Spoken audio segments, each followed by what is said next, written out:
347, small block Ford. It's got that Dyno in it. Description of this combination. It's got the AFR cylinder heads on it. Edelbrock air gap, custom ground hydraulic roller by comp. MSD Pro Billet, quick fuel 650. We got your motor plate on there. Everything lines up good. Go in there, show you how to run.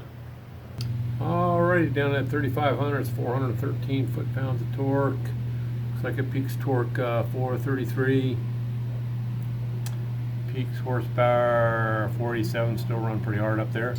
Rated 500, it's got a kit on it, so that's about 15, so everything runs good.